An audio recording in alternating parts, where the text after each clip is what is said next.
Halo sobat, gitu dong, no. Halo sobat, aduh saya tidak bisa begitu. Ya, ketemu lagi bersama saya dan Adidi di Legal Login. Kita akan membahas topik Rahman. Topik Rahman itu Apa topik hidayat? topik hidayat. Ini topik yang hangat juga Hangat. di usia 20-an. Ya. Usia 20-an, usia 30-an. Yang usia 20-an, kenapa saya bilang hangat? Karena memang sedang banyak terjadi. Ini terkait divorce. Ya, perceraian. Sempat kan kemarin saya lihat di sosial media, di TikTok gitu, kayak ya mereka pamer abis keluar dari KUA dan akte perceraiannya tuh udah terbit gitu. Mereka pamer cerai. Iya, jadi biasanya sih perempuan atau laki gitu. Ya emang waktu itu sih saya lihatnya kayak 1:3 lah, 3 perempuan, 1 laki-laki. Maksudnya yang mengupload itu, jadi kayak upload gitu kan. Iya. Ya mungkin menunjukkan bahwa dia sudah available again, mungkin sih orang tahu ya. Iya. Terbebas lah kayak wah bebas nih gitu. Nah, kan tetap balik lagi kan memang perceraian itu kan setahu saya adalah hal yang dibenci oleh Allah gitu. Saya, walaupun diperbolehkan. Apalagi katanya sih kalau nggak salah setiap kata perceraian itu diucapkan oleh anak Adam itu akan menggetarkan ars, katanya. Saya juga kurang tahu itu bener apa enggak ya. Iya. Nah, di tren zaman sekarang gitu, maksudnya di zaman sekarang udah ada TikTok, Instagram, hal-hal luar biasa. Mobil aja udah ada yang listrik gitu kan, segala macam gitu kan. Sudah pasti, menurut saya sudah pasti sebab perceraian tuh udah pasti meluas gitu, melebar gitu. Sebabnya tuh makin tambah gitu, makin nambah. Nah, kan kebetulan AA juga kan bertugas di KUA. Nah, sebab ya khususnya yang anak-anak usia 20-an atau bahkan sampai 30-an awal gitu ya, sampai 35 lah gitu. Ketika mereka bercerai itu sebabnya itu tuh sekarang tuh apa sih ya, maksudnya yang lagi rame gitu, yang lagi. Berarti kita membahas tentang kekinian ya. Kekinian aja, bukan yang terjadi di zaman dulu. Betul. Karena ada pergeseran juga, no. Kalau penyebab perceraian zaman dulu itu apa yang tertulis di sana itu benar-benar penyebab. Oke. Ya, misalkan KDRT itu benar-benar karena KDRT. Misalnya juga karena perselingkuhan itu benar-benar karena perselingkuhan. Misalnya karena permasalahan nafkah itu benar-benar karena permasalahan nafkah. Walaupun memang ya tidak 100% juga ya. Maksudnya karena permasalahan nafkah emang benar nggak ada yang lainnya gitu misalnya. Ya cuma persentasenya lumayan tinggi lah kalau apa yang tertulis di situ adalah benar-benar penyebabnya. Karena kalau zaman sekarang apa yang tertulis di situ itu seringkali bukan penyebabnya, tapi itu hanya pemantik. Oh, yang tertulis di dokumen itu. Atau apapun itu gitu kan ya, yang saya kan juga selalu berusaha untuk mengupdate ya tingkat perceraian di Kabupaten Tangerang sama Indonesia secara global gitu. Kita selalu nyari informasi yang sudah dikeluarkan oleh pihak-pihak terkait untuk kemudian kita jadikan studi gitu kan. Jadi secara literasi kita punya ke sana, terus juga observasi langsung ke lapangan juga sama, dan itu selalu kita lakukan setiap tahun. Karena kita berhadapan dengan hal-hal yang semacam itu ya. Iya. Dan di sini kemudian kita temukan bahwa ternyata yang tadi kita bahas itu faktor ekonomi, KDRT, terus juga pengasuhan dan lain sebagainya gitu ya. Itu ternyata pemantik, no? Oh, itu hanya pemantik. Penyebab utamanya dewasa ini sudah beberapa tahun ini adalah karena para pelaku perceraian itu belum memiliki kedewasaan secara mentalitas. Jadi secara usia bisa jadi lebih tua, lebih dewasa. Sekarang kita jarang menemukan ada orang menikah di bawah 19 tahun ya, jarang banget. Ada sih. Ada, tetap ada. Mungkin kayak di Tangsel udah jarang juga ya, mungkin tempat antum. Tapi kalau di tempat kerja Solear gitu, Kabupaten Tangerang itu masih ada ya? Masih ada. Kabupaten Tangerang beberapa lokasi masih ada. Walaupun dengan syarat-syarat tertentu yang harus mereka penuhi ya. Atau misalkan udah terlanjur nikah dulu baru daftar ke kita gitu misalnya. Siap. Kita tidak menutup situasi yang seperti itu tuh eksis ya. Iya. Gitu. Nah, cuma pas kita lihat ternyata ya kan kalau zaman dulu mah tadi ya umur 12, 13, laki-lakinya juga umur 15, 17 sudah pada nikah gitu, udah awet-awet aja. Karena emang walaupun usia mereka masih remaja, mereka sudah punya tingkat kedewasaan mentalitas yang melebihi orang umur 20 tahun di zaman ini. gitu. Kedewasaan mental ya. Iya. Gitu. Bukan cuma masalah intelektualitas. Kalau masalah intelektualitas bisa lihat anak zaman sekarang udah jauh lebih jago ya. Iya, jauh lebih. Dan jauh lebih meyakinkan gitu kan. Iya, ngomong udah sangat luar biasa ya. Kalau yang zaman dulu ditanya aja suka pada bingung, pada kikuk gitu kan. Iya. Kayak gitu. Nah, jadi itulah penyebab utama yang terjadi. Dan kemudian sudah dia tidak dewasa secara mental, ada pemantik. Kondisi ekonominya tidak sesuai ekspektasi. Karena ada juga sebenarnya ya, laki-lakinya kerja, perempuannya kerja, terus kemudian mereka bilang mereka bercerai karena masalah ekonomi. Kayak gitu. Padahal ternyata ini masalah ekspektasi. Padahal dulu kerja nih. Maksudnya kan hidup mah hawa nafsu, kalau diikutin kan nggak ada habisnya ya. Gitu. Ya, dua-duanya kerja, suami istri, tinggal di kontrakan, tapi kemudian kreditnya banyak. Sehingga uang dari gaji suami dan istri ternyata 60-70% habis buat bayar cicilan. Sehingga akhirnya uang yang masuk menjadi sedikit, sementara kebutuhan makin banyak. Kayak gitu ya. Terus kemudian nyalahin ekonomi. Padahal di situ kan permasalahan di bab mentalitas ya. Mental bagaimana ngatur uang, mental bagaimana kita evaluasi diri, mental bagaimana kita menerima kekurangan pasangan. Itu kan. Karena ada di suatu tempat orang yang bahkan mungkin pekerjaannya dalam 1 bulan tidak jelas gajinya berapa, jauh di bawah UMR, makan juga tidak selalu mewah, ya. Tapi mereka bisa hidup bahagia. Ada kan? Nah itu nggak viral tuh, Pak. Yang begitu-begitu nggak viral, dia orang nggak tahu. Nggak viral. Iya. Tadi. Betul. Makanya di sini ada hal yang itunya. Itu tadi yang pertama. Dan kita tuh sering kali kan kayak apa ya? Anggap enteng permasalahan mental ya. Ya nggak, No? Betul, betul. Orang sakit gigi, kesakitan langsung ke dokter. Langsung. Ya. Iya. Tapi kalau ada orang yang kayak depresi atau apa, jarang tuh mau langsung diajak ke psikolog atau ke seorang ahli jiwa gitu ya, ulama atau apa gitu kan, jarang. Kita kayak dia malu dan lain sebagainya. Ya kayak waktu SMA aja, No, kalau dipanggil guru BP kayak kesannya gimana gitu ya. Iya, betul. Padahal kan mau nanyain beasiswa gitu ya. Betul. Tapi kayak, lu bang bikin masalah apa lu gitu ya. Lu ketahuan ini ya. Guru BP ngurusin anak nakal doang, padahal saya pernah dipanggil cuman gara-gara ditanya saya tidak masukin PTN. Oh. Saya tidak masukin PTN karena emang saya nggak ada niat mau ke PTN kan. Gitu. Udah pengen nyari sendiri gitu pokoknya. Iya, nyari sendiri. Terus saya panggil, terus apakah saya nakal kan? Iya. Kan nggak begitu. Nakal sih. Nah, iya sih. Saya nggak isi undangan, iya. Akhirnya saya isi yang saya tidak mungkin masuk ke dokteran UI. Oh, iya. Nah, kita udah tahu bakal ditolak gitu. Berapa ratus ribu orang yang daftar itu, Pak. Ya Allah, lucu banget. Ya, cuma itulah ya, No ya. Jadi kadang kita terus itu tadi kedewasaan dalam memiliki konsep keuangan di rumah tangga tuh ngaturnya kayak gimana, terus ngasuh anak tuh kayak gimana. Kita tuh nggak pernah benar-benar tahu bagaimana cara ngasuh anak usia 0 sampai dengan berapa tahun. Kita cuma tahu ketika anak udah nakal, kita marah-marah, kita juga mukul, kita juga curhat ke orang-orang kayak gitu ya. Tanpa kemudian kita berkaca bahwa emang dari awal tuh kita udah salah. Gitu. Betul. Nah, jadi itulah kemudian yang kita lihat saat ini gitu, No. Itu kan ya. Itu yang pernah kita bahas di podcast yang lain.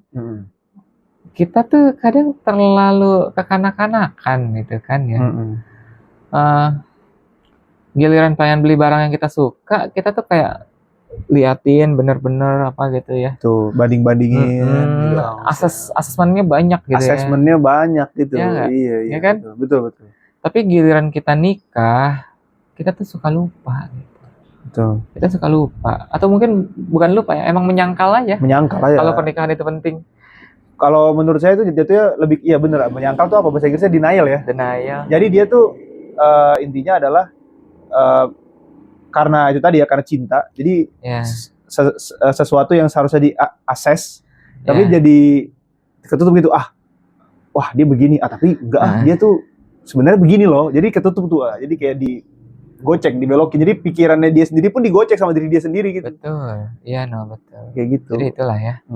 Misalkan kayak kita nih berantem sama pasangan ya, suami berantem sama istri, istri berantem sama suami. Kita lebih suka untuk memberikan kesimpulan bahwa dia sudah tidak mengerti saya, kami sudah tidak cocok. Tanpa kemudian kita belajar lebih lanjut tentang bagaimana karakter wanita dan bagaimana karakter wanita dihubungkan dengan karakter istri saya dan bagaimana karakter dari istri saya tersebut bisa cocok dengan karakter saya. Kan jarang tuh yang ke situ. Iya. Itulah, dan itu kan adalah sebuah tanda bahwa artinya ego kita masih besar dan tingkat kedewasaan kita masih rendah. Itulah kenapa tadi kita sebutkan gitu. Orang yang bercerai itu mayoritas itu karena memang dia belum selesai dengan dirinya sendiri. Gitu ya. Egonya belum rapih. Okay. Tapi kalau egonya sudah rapih, no, ya, istrinya cerewet, istrinya apa gitu ya. Coba di zaman sekarang ada nggak sih istri kayak istrinya sahabat Sayyidina Umar bin Khattab gitu kan ya, yang kesel banget sama beliau. Itu kan pemimpin negara tuh ya. Iya. Ya nggak? Iya. Kesel banget, marahin dari rumah ke pasar, pulang lagi ke rumah lagi, dan Sayyidina Umar diem aja. Ya kan ya? Iya. Coba laki-laki mana yang bisa dipermalukan dengan cara itu? Terus ketika ditanya oleh salah seorang sahabat, jawabnya adalah bahwa ya maksudnya kebaikan yang dimiliki oleh istri saya jauh lebih banyak daripada keburukannya, bahkan di apa yang kita lihat barusan gitu misalkan ya. Iya. Kayak gitu. Itu kan berarti dia punya kedewasaan mentalitas yang sangat luar biasa ya. Iya, betul. Iya nggak? Betul. Kalau kita kan mungkin berhenti pada bab di mana istri ngabisin uang belanja, kita omelin, walaupun sebenarnya dia juga benar gitu ya, tapi menurut versi kita salah gitu kan. Iya. Karena misalnya ya mungkin bisa jadi karena udah pada naik gitu kebutuhan dapur. Tapi kan kita nggak tahu kan. Atau enggak emang lu makannya banyak aja. Maksudnya lu kan laki makan banyak ya. Gitu. Saya misalnya. Iya, no. Karena kita suka ngerasa, misalnya nih, kita ngerasa ngasih 2 juta gede gitu ya buat urusan dapur. Kita lupa tuh, no, bahwa ayam tuh sekarang harga lagi naik gitu kan. Betul. Jangankan ayam, garam naik.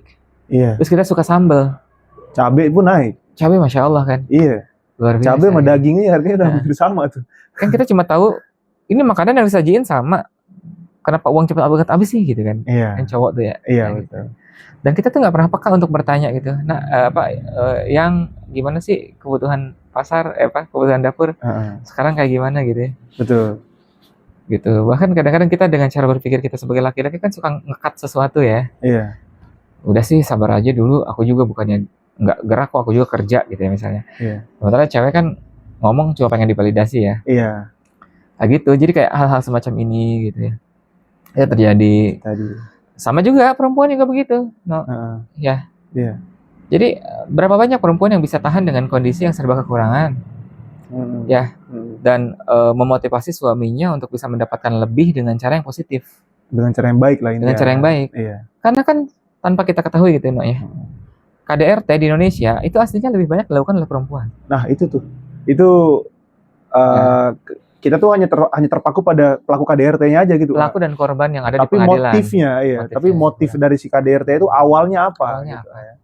Karena kan kalau laki-laki itu ngasih KDRT-nya seringkali berupa fisik dan verbal ya. Iya. Kalau perempuan itu seringkali berupa mentalitas, verbal dan mental. Verbal dan mental, iya. Langsung ngejatohin dia. Langsung, iya. Terus laki-laki itu kan gengsinya gede, perempuan egonya gede. Itu ya. Laki-laki ketika gengsinya udah kesentuh tuh, udah dia hilang tuh kesadarannya kan. Iya. Gitu kan. Main tangan. Iya. Ya kan? Main tangan, mulut sembarangan. Sementara perempuan dengan egonya yang tinggi itu sangat mudah untuk meruntuhkan gengsinya laki-laki. Oh. Ya kan ya? Okay. Bahkan dengan kalimat-kalimat yang seolah nadanya itu positif, itu kan ya. Gimana sih jadi cowok, jadi bukannya jadi imam yang bagus, sholat ke masjid gitu ya. Apalagi kalau dihubung-hubungkan sama keluarga gitu. Iya. Keluarga kamu mah nggak kayak keluarga aku, pada rajin-rajin banget ibadahnya. Kamu mah gitu. Itu tuh udah langsung ngerendahin kan. Iya. Nah itu kalau buat perempuan mungkin sindiran semacam itu tujuannya buat menyadarkan. Tapi laki-laki kan nerimanya sebagai bentuk gengsi yang diinjak. Iya betul, penghinaan. Penghinaan. Nah kayak bab seperti ini aja nih, ini jarang banget mau kita pelajari gitu. Betul. Ya kan? Itu tadi maksudnya memang kan saya pernah baca katanya contohnya wanita gitu. Wanita saat ini tuh di dunia ini tuh diwakili sifat-sifatnya oleh istri-istri Rasulullah gitu, katanya gitu. Katanya gitu sih. Jadi kalau misalnya kita mau tahu, misalnya saya sebagai laki-laki, saya mau tahu bagaimana cara saya menghadapi pasangan saya, saya melihat kisah Rasulullah yang istrinya tuh mirip dengan pasangan saya. Terus nanti bisa dikorelasikan dengan cara Rasulullah menghadapi beliau. Nah, itu tuh hal-hal yang memang perlu dipelajari dan jarang sekali orang mau mempelajari itu gitu loh. Apalagi anak-anak usia saya atau yang di bawah saya gitu. Betul. Gitu sih ya. Tapi ya gitu, giliran kita diuji karena salah kita sendiri, tapi dengan bodohnya kita nyalahinnya pernikahannya. Nyalahin pernikahannya, nyalahin pasangannya, atau nyalahin Allah bahkan. Betul. Gitu. Jadi kayak, udah aku trauma nggak mau nikah. Permasalahannya bukan pada pernikahannya. Tapi di sini nih. Tetapi pada diri kita yang mungkin masih perlu banyak belajar dan berubah. Gitu. Itu tadi sih ya. Jadi memang yang tadi ya bilang kesimpulannya adalah KDRT, terus ekonomi dan lain-lain itu semuanya hanya pemantik ya. Betul. Kesimpulannya itu satu, kedewasaan gitu. Betul. Tidak ada kedewasaan. Tadi yang pertama kedewasaan mentalitas, ada kedewasaan keuangan gitu kan. Intinya kedewasaan kan. Kedewasaan. Jadi memang dengan kedewasaan itu seharusnya pemantik-pemantik tadi tuh bahkan bisa jadi mungkin tidak berujung perceraian gitu ya. Iya. Gitu. Karena itu tadi intinya adalah ya kalau kita udah dewasa, pemantik-pemantik ini pasti akan selalu ada ya, maksudnya dalam kehidupan nggak cuma ekonomi, banyak hal ya. Sosial media pun sekarang jadi pemantik gitu. Jadi pemantik juga. Ada. Karena kalau misalnya tren di sosial media bisa kita tanggapi dengan dewasa, sebenarnya selesai aja gitu. Selesai aja. Ya itu maksudnya gini, kita jangan hanya melihat sebuah keluarga harmonis di momen itu aja, gitu kan ya. Karena semua keluarga pasti pernah mengalami permasalahan beratnya ekonomi gitu, no. Sebuah keluarga ya, beratnya ujian finansial itu pasti. Bahkan jikapun dia anak CEO gitu ya. Bahkan sekalipun dia anak konglomerat kali ya. Konglomerat. Tapi itu hanya tidak diketahui aja gitu. Ya. Taunya ya orang ini adalah orang kaya dan tidak akan pernah susah. Betul. Gitu. Artinya bukan salah misalkan, enggak lah gue mah beda nih, gue emang susah banget. Enggak, semua orang catat ya teman-teman. Semua orang dalam pernikahannya itu akan selalu dapat ujian pada bab finansial. Akan selalu begitu. Ya. Minimal diuji dari kemampuan manajerialnya itu gitu ya. Cuma beda modelnya aja. Betul, beda model. Yang penting intinya finansial aja. Nih diuji gitu kan. Ya.